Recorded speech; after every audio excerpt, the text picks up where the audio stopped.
오늘 마태복음 16장 16절부터 20절 말씀 가지고 미혹의 영을 알자. 미혹의 영을 알자. 계속해서 이 사탄, 미혹 이런 부분들을 알아야만이 하는 것입니다. 예수님께서 이 땅에 오신 신약 시대 때의 말씀을 하고 있습니다. 그러면 예수님이 이 땅에 오신 신약 시대는 마귀가 어떻게 역사하고 있었습니까? 오늘 예수님과 베드로와의 대답 가운데서도 시몬 베드로가 대답하여 가로되라고 말씀을 하셨습니다. 이 말씀은 무슨 말씀이냐? 베드로의 신앙 고백. 예수님께서 바로 가이사 빌립보 지방에 이르렀을 때 제자들에게 물어 말씀하는 이 말씀입니다. 그래서 제자들에게 말하되 어떤 사람 더러는 세례 요한, 인자를 누구라 하냐 물어보니까 더러는 세례 요한, 더러는 엘리야, 어떤 열의 에레미야나 선지자 중에 하나이다 라고 말했습니다. 그러나 바로 제자들에게 물어봤습니다. 예수님께서. 그런데 너희는 나를 누구라 하냐 라고 물어봤을 때 시몬 베드로가 대답하는 말씀입니다. 주는 그리스도시요 살아계신 하나님의 아들이시니라. 아주 유명한 고백을 했습니다. 그래서 예수님께서 말합니다. 제자들 앞에서 바요나 시몬아 내가 복이 있도다. 정확하게 고백을 하니까 복이 있도다라고 말합니다. 근데 이것을 알게 하는 것은 네가 어떤 방법으로든지 어떤 생활 속이든지 아니면 어떤 전통적으로든지 아니면 바로 우리 가정의 어떤 룰을 혈육을 통해서 아는 것이 아니라 바로 하나님께서 너희들을 알게 해 주셨다는 사실을 말씀하고 있는 것입니다. 그래서 이 제자들은 베드로의 고백으로 인해서 예수님께서 그리스도시요 살아계신 하나님의 아들이시라는 사실을 알게 되었습니다. 이때로부터 예수님은 자신이 예루살렘에 올라가서 장로들과 대제사장들과 서기관들에게 많은 고난을 받고 죽임을 당하고 제3일에 살아나야 할 것을 이제는 가르쳐 주시기 시작했습니다. 그러니까 주는 그리스도시요 살아계신 하나님의 아들이시다라고 그거를 이미 알려주고 가르쳐 준 다음에 그 다음에 예수님께서 내가 고난 받고 죽어야 한다라는 것을 알려주고 3일 만에 다시 살아야 된다라는 것을 제자들에게 알려주십니다. 그런데 이때에 말합니다. 이때로부터 예수께서 자기가 예루살렘에 올라가 장로들과 대제사장들과 서기관들에게 많은 고난을 받고 죽임을 당하고 제3일에 살아나야 할 것을 제자들에게 비로소 가르치시더니 누가 예수님께서 가르쳐 주셨습니다. 가르쳤습니다. 그러나 이 말씀을 듣는 베드로는 어떻게 대답합니까? 베드로는 조금 전만 해도 주는 그리스도시요 살아계신 하나님의 아들이시니다 라고 고백을 했습니다. 이 고백대로 예수님께서 그리스도라면 주님은 우리의 죄를 담당하고 십자가에서 죽으셔야만 했습니다. 그러나 그는 어떻게 합니까? 마태복음 16장 21, 22절에 이때로부터 그리스도께서 자기가 예루살렘에 올라가 장로들과 대제사장들과 서기관들에게 많은 고난을 받고 죽임을 당하고 제3일에 살아나야 할 것을 제자들에게 비로소 가르치더니 베드로가 예수를 붙들고 가나여 가로되 주여 그리 마옵소서 이 일이 결코 우리에게 미치지 아니하리다. 어떻게 보면 베드로의 생각이 맞을 수도 있습니다. 맞을 수도 있습니다. 그러나 그 말은 베드로의 생각입니다. 예수님께서 말씀하는 건 내가 많은 고난을 받고 죽는다라는 거예요. 3일 만에 부활한다라는 거예요. 그러면은 이 말은 저와 여러분들을 모든 죄를 용서해 주시기 위해서 예수님을 이 땅에 보내셨다라는 것을 분명히 알아야 된다는 사실입니다. 근데 베드로는 그리고 어떻게 합니까? 알면서도 그 순간은 인간의 생각으로 많이 들어갔기 때문에 어떠했습니까? 주여 그리 마옵소서 이 일이 결코 주에게 미치지 아니하리다. 사람의 생각으로 합니다. 베드로의 간청은 사람으로 눈으로 볼 때는 예수님을 염려하는 마음에서 한 말이라고 생각합니다. 그렇다면 예수님은 베드로에게 뭐라고 말씀하셨습니까? 성경대로 말하게 되면 마태복음 16장 23절에 예수께서 돌이키시면 베드로에게 이르시되 사단아 내 뒤로 물러가라. 너는 나를 넘어지게 하는 자로다. 내가 하나님의 일을 생각지 아니하고 도리어 사람의 일을 생각하는도다. 아멘. 베드로를 보고 사단이라고 말합니다. 하나님의 뜻대로 행하지 아니하게 되면은 사단으로 전락이 됩니다. 어떠한 부분들입니까? 하나님의 방법대로 살지 않게 되면은 사단으로 전락이 되는 것입니다. 예수님은 사단아 내 뒤로 물러가라. 너는 나를 넘어지게 하는 자로다. 누가 말합니까? 예수님께서 그 수제자를 보고 주여 절대로 그런 일이 없습니다 라고 말하니까는 나를 넘어지게 하는 너는 결국에는 사단이라는 거죠. 이는 베드로가 사단이라는 뜻이 아닙니다. 베드로의 배후에서 그로 하여금 하나님을 해방하는 말을 하게 하는 한 사단을 꾸짖으시는 것입니다. 우리 마음속에는 두 가지가 마음이 있어요. 사단의 마음이 장악하고 하나님의 영이 장악하고 있다는 거죠. 두 가지 마음이 있습니다. 더 쉽게 말하게 되면 나쁜 생각을 가지고 있을 수도 있고 좋은 생각을 가지고 있을 수도 있다는 거죠. 그렇게 생각하면 된다는 거예요. 나쁜 것은 사단이고 좋은 것은 의로운 것이다라는 거예요. 우리 마음 두 가지 있다라는 거죠. 그 말을 하는 것입니다. 누가? 예수님께서 베드로가 사탄이라고 하는 것이 아니라 사단의 지배하고 있는 베드로의 마음 안에 사단이 있다라는 거죠. 이처럼 마귀의 유혹은 구약시대뿐만 아니라 하나님의 아들 그리스도 예수께서 직접 말씀을 가르치셨던 그곳에서도 계속되고 있습니다. 지금도 마찬가지다라는 거죠. 하나님의 일을 가로막게 되면 사단입니다. 내 생각대로 하는 것이 아니라 하나님의 일을.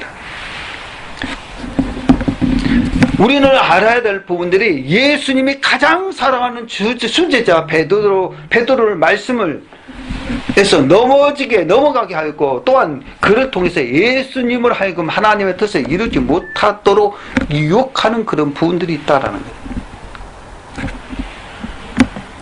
고린도후서 11장 11절부터 15절의 말씀 보면 이렇게 말씀하고 있습니다. 어떠한 용도냐? 내가 너희를 사랑하지 아니하느냐? 하나님이 아시느니라. 내가 하는 것을 또 하리니 너 기회를 찾는 자들의 그 기회를 끊어 저희를 하여금 그 자랑하는 일에 대하여 우리와 같이 되게 하려 함이라라. 저런 사람들은 거짓 사도요 게으르의 역군이니 자기를 그리스도의 사도로 가장하는 자들이니라. 이것이 이상한 일이 아니라 사단도 자기를 광명의 천사로 가장하나니 그러므로 사단의 일꾼들도 자기의 의의 일꾼으로 가장하는 것이 또한 큰일이 아니라 저희의 결국은 그 행위대로 되느니라. 이거는 무슨 말씀이냐면 어떤 말씀이냐? 예수 그리스도 안에서 신앙생활을 하면서 바로 믿음 안에서 살아가게 되면 하나님의 나라와 하나님의 의를 우리는 영원히 살 곳, 또 하나님께 축복된 그러한 살 곳으로 인도해 주시지만 그것이 하나님의 일이지만 사탄이 하는 것은 뭐냐? 어떤 거냐? 한 사람에도 나쁜 곳으로 인도해 주는 것이 사단의 할 일이다라는 거예요. 그렇기 때문에 사단이 하는 것은 사단 그 곳에서 당연한 일이다라는 거죠. 이상하게 바라보지 말라라는 거예요. 저건 나쁘다, 그거 아니다. 이 도둑질한 사람들은 도둑질하는 그 생각만 가지고 있기 때문에 그 일에 그 사람들은 합당한 거야. 도둑질 안 하는 사람들은 어떠냐? 이상하지. 그 사람을 보게 되면 이상하다라는 거죠. 근데 우리는 그 사람들도 이상하게 생각하지 말아라. 왜? 우리가 갈 길, 하나님 나라와 하나님의 의가 있기 때문에 축복의 통로가 있고 우리는 영원히 살 곳이 있기 때문에 저들은 저들대로 바로 우리가 신앙생활하면서 우리가 모범을 보이고 정말 신앙생활 그 자리에서 바르게 살다면 저들이 깨닫고 우리에게로 돌아온다라는 사실을 우리 믿으시기를 주님으로 축원드립니다. 그런 삶을 살라는 거예요. 말씀에서도 사단도 자기의 영광의 천사로 가정합니다. 그렇기 때문에 사단의 일꾼도 자기의 의의 일꾼으로 가장한 것이 또한 큰일이 아니라고 말씀하고 있다라는 것입니다. 마태복음에 바로 이 말씀하고 있다. 5장 17절에 내가 율법이나 산지라나 폐하러 온 줄로 생각지 말라. 폐하러 온 것이 아니라 완전케 하려 함이로다 라고 말씀하셨습니다. 15절의 말씀은 선지자들을 상가라 양의 옷을 입고 너희에게 나오나 속에는 노력하는 일이라고 말씀하고 있습니다. 겉으로는 아주 예쁜 모습으로, 그렇잖아요. 다들 결혼하셨으니까는 알지만은 지금은 모르겠어요. 안 가봤으니까. 청량리 장로촌에 가면은 아주 예쁘게 있잖아요. 아주 예쁘게 옷을 입고 있잖아요. 왜 그래? 유혹하기 위해서 한 거예요. 유혹하기 위해서.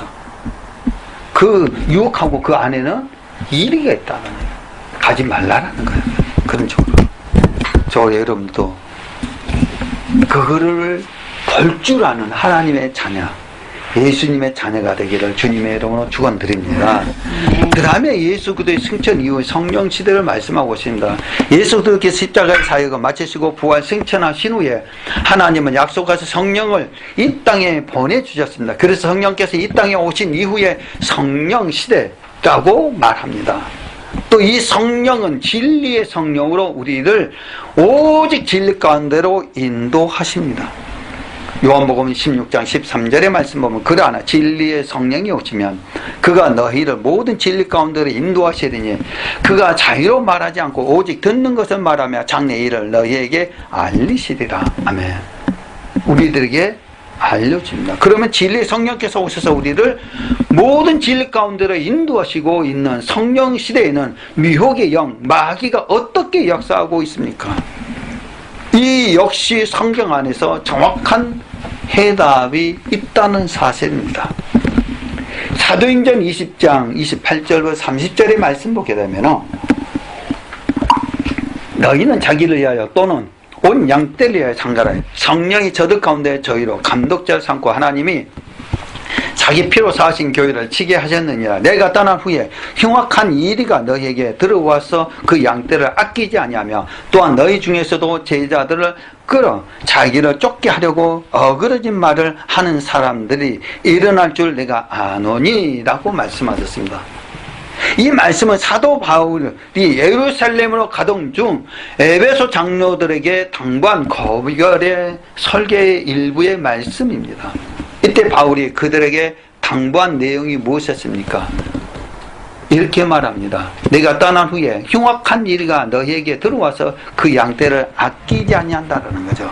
내가 떠나가게 되면 흉악한 일, 나쁜 사람들이, 사단들이, 미혹의 영들이 와가지고 너희들을 아끼지 하면서 유혹하고 미혹하고 넘어지게 한다는 것입니다.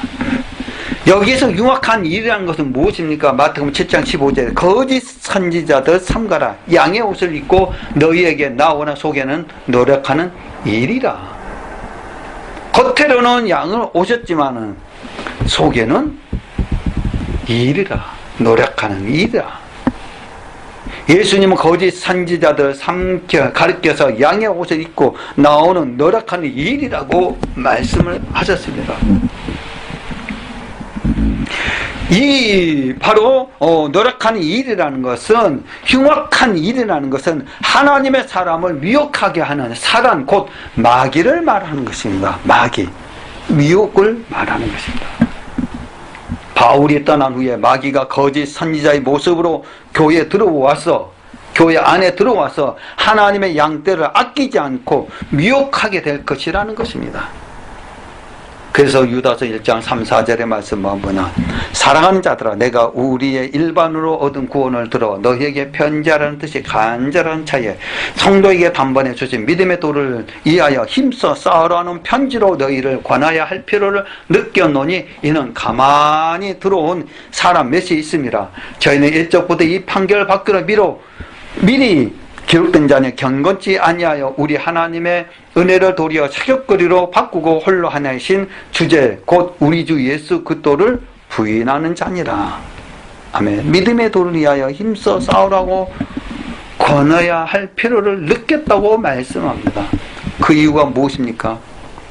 이는 가만히 들어온 사람이 몇이 있습니다. 가만히 들어온 사람이 누굽니까?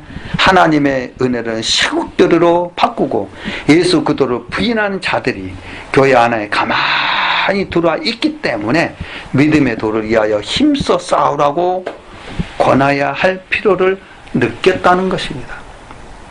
그래서 바로 그러면 교회 안에 가만히 들어와 있는 사람은 누구를 말하는 것입니까?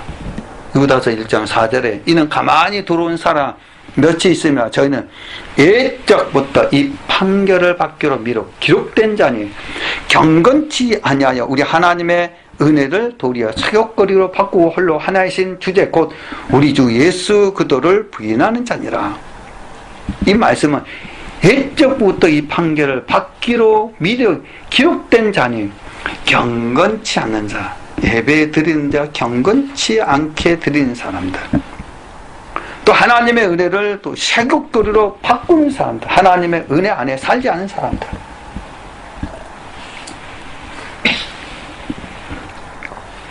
이런 사람들, 또 예수 그리스도를 부인한 사람들, 예수 그리스도를 부인한 사람들, 그런 사람들을 말하고 있습니다. 이 사람들이 옛적부터 이 판결을 받기로 미리 기록된 잔이라고 말씀하십니다. 그러니까 심판의 대상자가 있고 천국에 들어갈 대상자가 있다라는 것입니다. 교회에 들어왔다고 해서 다 천국 가면 너무 좋지요. 그렇지만은 천국 들어갈 사람이 있고 안 들어갈 사람이 있다라는 거죠. 알아야 된다라는 거죠.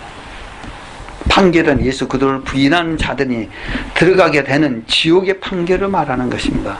그럼 옛적부터 지옥의 판결을 받기로 미리 기록된 자는 누구 말합니까? 마태복음 25장 41절에 또 왼편에 있는 자들에게 이르시되 저주를 받는 자들아 나를 떠나 마귀와 그 사자들을 위하여 예비된 영영한 불에 들어가라.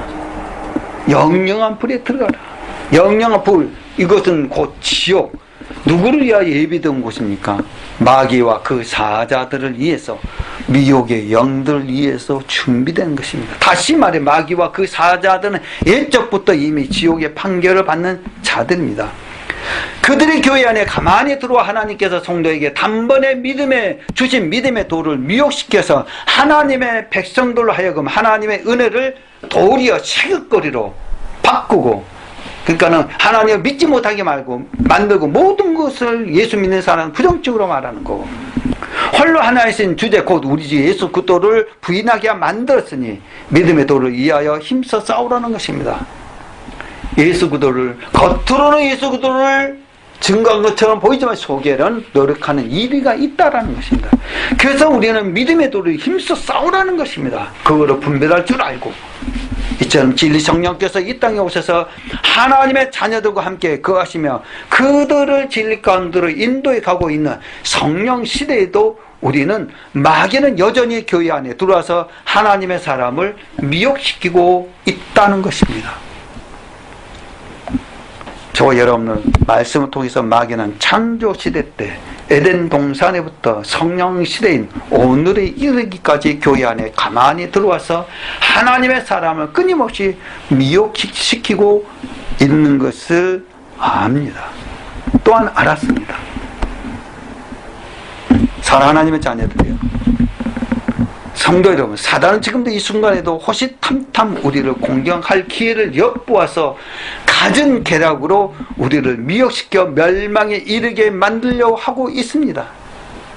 아직 죄가 세상에 없고 죄 지을 환경조차 전혀 없었던 에덴 동산에서도 마귀는 아담과 하와를 미혹하였습니다. 근본 하나님의 본체시요 말씀 육신되어 이 땅에 오신 예수님도 공격하였습니다. 이처럼 사단의 공격 외에도 아무것도 없습니다. 그래서 고린도전서 10장 12절의 말씀 보게 되면 그런즉 선줄로 생각하는 자는 넘어질까 조심하라. 내가 바르게 신앙생활을 하고 있다라고 생각하지만 넘어질까 조심하라는 것입니다. 선줄로 생각하는 자는 넘어질까 조심하라고 경고합니다. 자신의 신앙이 어느 정도 성숙했다고 해서 나는 절대 절대로 마귀에게 넘어지지 않아라며 방심해서는 안 된다는 것입니다. 사랑하는 하나님의 자녀들, 우리가 사단의 미혹에 넘어가지 않기 위해서는 하나님의 영과 사탄의 영을 알아야 합니다. 어느 영이 바로 우리들을 인도해 주실 것인가라는 것을 알아야 됩니다. 또한 믿어야 합니다. 예수 그리스도를 입으로만 믿는 것이 아니라 마음으로, 정신으로, 생각으로 모든 것들을 온전히 여호와를 위해서 믿고 나갈 때에 사탄의 계략은 우리를 절대적으로 넘어뜨릴 수 없다라는 사실을 믿으시기를 바랍니다. 왜? 우리가 주님 안에 있기 때문에, 주 안에서 생활하기 때문에. 그래서 누가 막아주느냐? 우리가 막냐? 아닙니다. 여호와 하나님께서 사탄을 막아주시고 우리를 넘어지지 않게끔 만들어 주신다는 사실을 믿고 한 주일 동안 승리하시기를 주 예수 그리스도의 이름으로 간절히 축원을 올려나이다. 아멘.